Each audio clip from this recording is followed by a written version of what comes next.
All right, we're right here at Ein Gedi. We only have just a few moments. Our group's already on the way back. We just finished our Sunday service here. The Lord really burdened my heart. I wanted to share this with you, how special this place is. You remember in the Word of God, this is the place where David fled from Saul and he came to the caves of Ein Gedi. And it's at this place that David is emotionally and spiritually and physically exhausted. He's at the end of his rope. Psalm 63, you read that when you get time. David talks about how he's thirsting for God in a dry and desert land where there's no water, the Word of God says. And he says, early I will seek thee.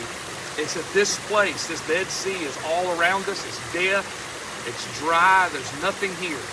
But let me tell you what blessed my heart, just to make a long story short, is this is the place where David could have killed Saul and he didn't. Providentially, God put Saul in the same cave as David, up by the massive waterfall. It was too loud. I wish I could have filmed up there. But David did not take a fleshly victory. He waited upon the Lord. Why could he do that? Because here's what David had found out. In the darkest, worst times of his life, God told him he'd be king. What kind of king's running for his life in these hills? It doesn't make sense. The devil told him it was all over. It wasn't going to work out. He was going to die. You know the devil was assaulting his mind. But aren't you glad that there's a God who knew exactly where David was at? And what's blessed my heart for years coming to this place is the same God that flung stars off his fingertips, will glory. The same God is the God that looked after David.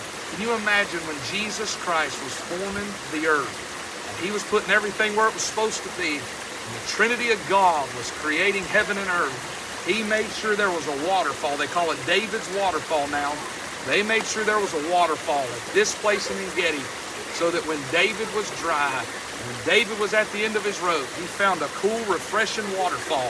You go up to it, it's 20, 30 degrees cooler, and in 120 degrees summer, that's pretty important. God had David in mind.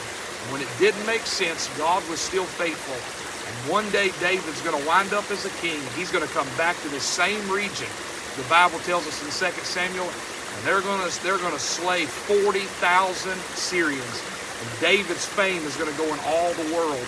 He wasn't, the first time he came, he lived in defeat. The second time he came, God gave him the victory.